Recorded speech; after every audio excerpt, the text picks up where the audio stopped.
exciting review of The Psychology of Money by Morgan Housel. And today we're going to be looking at chapter 13, which is titled Room for Error. The most important part of every plan is planning on your plan, not going according to plan. So you are most welcome as we review this together. Chapter 13 is telling us that in life, your plans may not always go according to plan. So what do you do when your plans do not go according to plan? Are you going to be stranded, or do you have a plan B? Do you have a way out, or is it going to weigh you down, or you are going to be so disappointed? Some of the best examples of smart financial behavior can be found in an unlikely place, and that is the Las Vegas casino. Of course, not amongst the players, but a tiny group of blackjack players, who practice card counting. And some of the fundamentals from these blackjack counters or card counting is that no one can know with certainty what card the dealer will draw next. So just like when you go to play a casino, the odds may be against you, the odds may be in your favor, but the chances of the odds being against you is very, very high, right? And that is the same thing that applies to life. For some, the odds of the chances being against them are very high. For some, the odds of the chances being in their favor are very high. But one thing that we know for sure is that in life, we cannot say for sure what is going to happen the next day. And this is because we are not the Almighty God. Then that is why we need to leave room for errors, right? You need to just leave that gap, that margin to say, okay, this financial plan, what if it doesn't work out? This business that I'm doing, what if it doesn't work out? What am I going to do? Instead of just being coldly rational, like we studied in a previous chapter, we have to be reasonable. Thank you. The future is unpredictable. History is littered with good ideas taken too far, which are indistinguishable from bad ideas. The wisdom in having room for error is acknowledging that uncertainty, randomness, and chance, the unknowns, are an ever-present part of life. If we knew everything, then we are going to be equal with God, right? God will always have that sovereignty, that supreme power as the all-knowing. And for us humans, sometimes we just need to say, okay, what if this thing does not work? This is not to say that we're going to be pessimists, but just like the author said, it helps us to be able to withstand a range of outcomes. Instead of being broken, being shattered, being utterly disappointed, like, oh, I didn't see this coming, and all of that, you'll be thinking that, oh, what if this happens? Like there's a case here of, let me quickly go to that part, something that happened to the Germans. It says the Battle of Stalingrad during World War II was the largest battle in history, and with it came equally staggering stories of how people dealt with risk when they really, really needed some tanks to work during that war. They discovered that out of the 104 tanks that they had, less than 20 were operational. And they did not know this. Nobody thought about it. It was later that an engineer discovered that while the tanks were just lying there, not in use, some mice, rats, went into them and they ate up all the insulation covering the electrical systems. They didn't think of it. They did not even, it didn't cross their mind. It was a crazy thing, like, how can rats, mice, cause such a havoc? Because just like it is written here, the Germans are like the best when it comes to developing machines and everything, but a tiny thing as rats just got them unrattled. So in life, you just cannot predict. So many things can come up. So what are you going to do? Benjamin Graham talks about,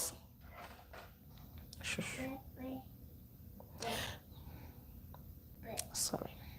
Benjamin Graham talks about margin of safety. You can also call it room for error or redundancy, and it is the only effective way to safely navigate a world that is governed by odds, not certainties, and almost everything related to money exists in that kind of world.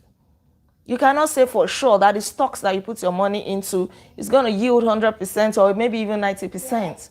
There are people who put millions of dollars or naira into stocks and everything gets wiped off, right?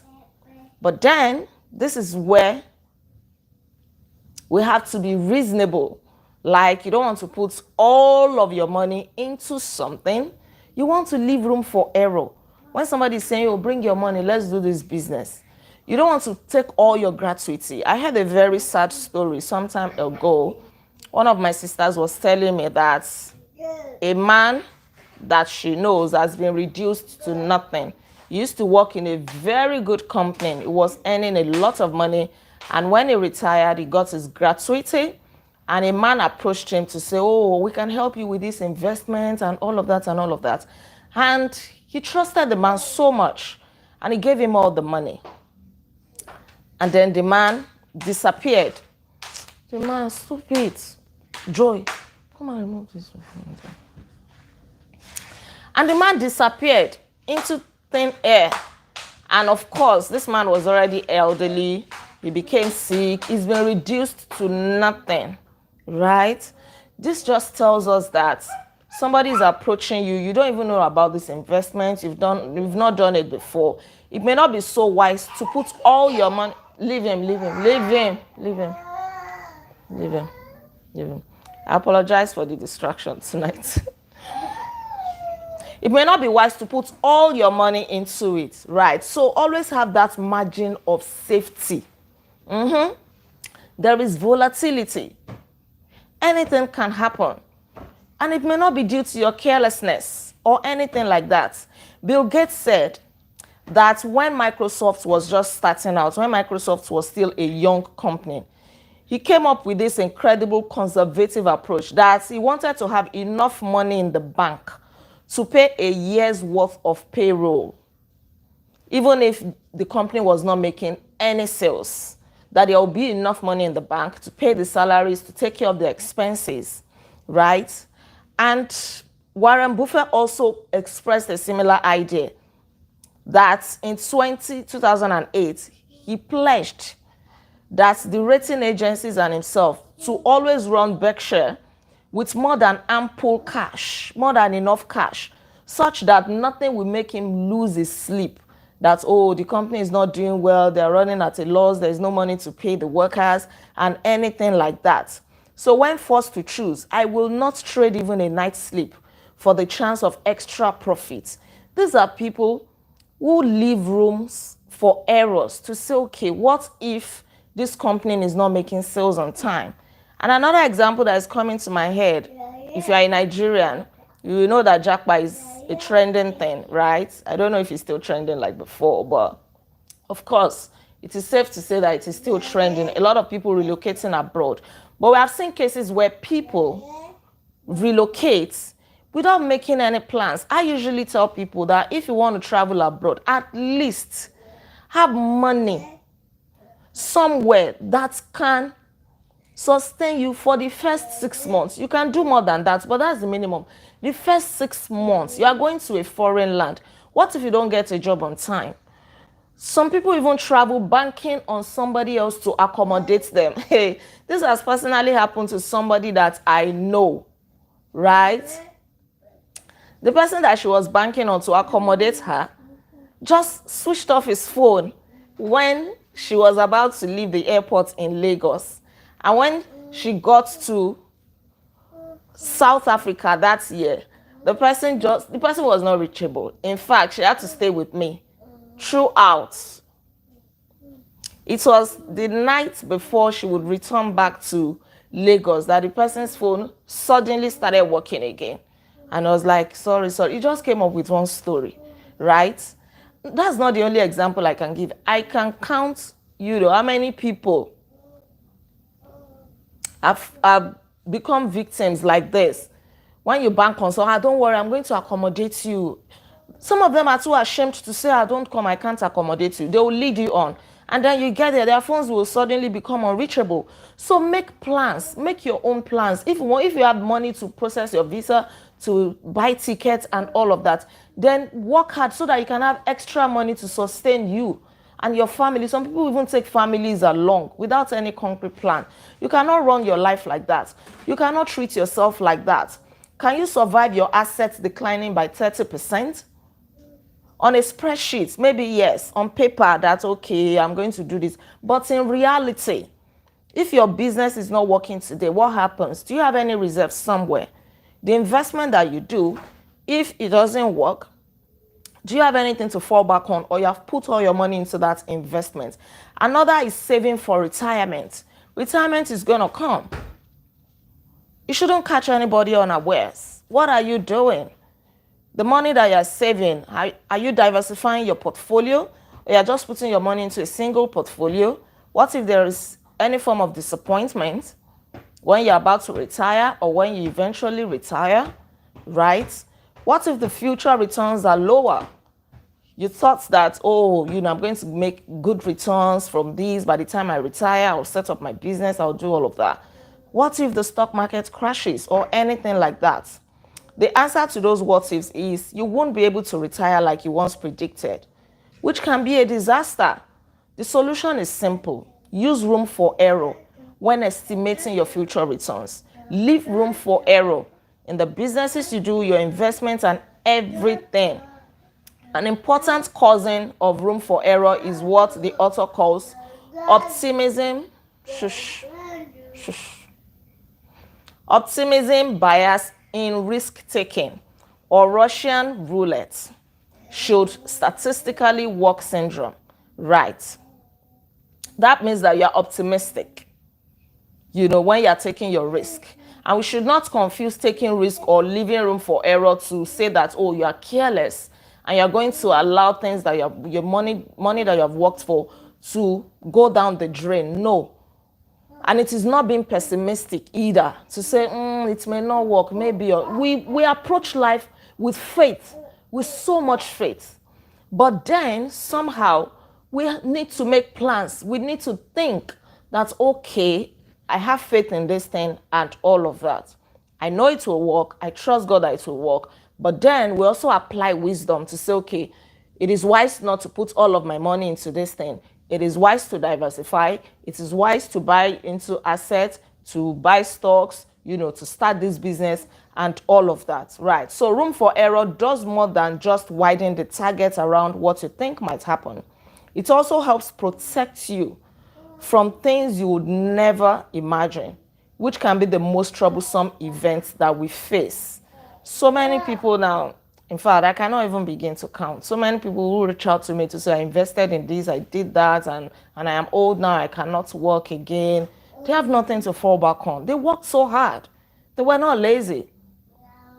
And some of them, they did their due diligence. That's why we also need to add prayer, right? So that God will always guide us. God will always lead us in the right direction. So that we don't make blind choices. Predicting what you use your savings for assumes you live in a world where you know exactly what your future expenses would be, which no one does. So this takes us back to saving. Save a lot of money. That is one other way to leave room for error. You don't need any reason to save. Just save, because you are here on earth, in the world, and the world is full of uncertainties. Save heavily, especially now that you are young. Money is coming in for you. Nothing is guaranteed forever, right? That job that God has given you is an opportunity. It may come for a season. No matter how promising it is, it may not last forever. Even if the job lasts forever, are you going to last forever there? Someday you're going to get tired. You don't have so much energy. So save heavily, invest heavily, plan for the future. Excuse me. Enjoy your life while you do this, but don't be carried away by today that you now forget that there is a future and you don't know what is going to happen for sure in that future. In fact, the most important part of every plan is planning on your plan, not going according to plan. Now, the author is going to show us how this applies. Now, the author is going to show us how this applies to us. Thank you very much for being a part of tonight's review. I hope you have learned something. You have learned about what to do when your plan is not going according to plan. Leave room for error. It's not you being pessimistic or you lacking faith or anything like that. It is just wisdom, all right? Because at the end of the day, you're a human being. You're not all-knowing. You're not omnipresent. You're not omniscient. You're not Almighty God, right? Thank you so much. God bless you. Please don't forget to like this video.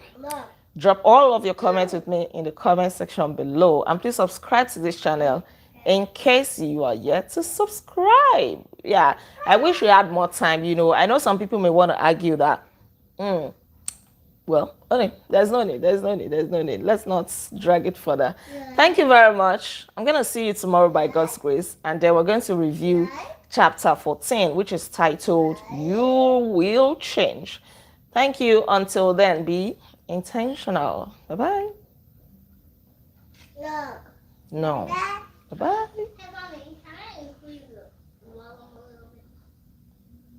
Mommy.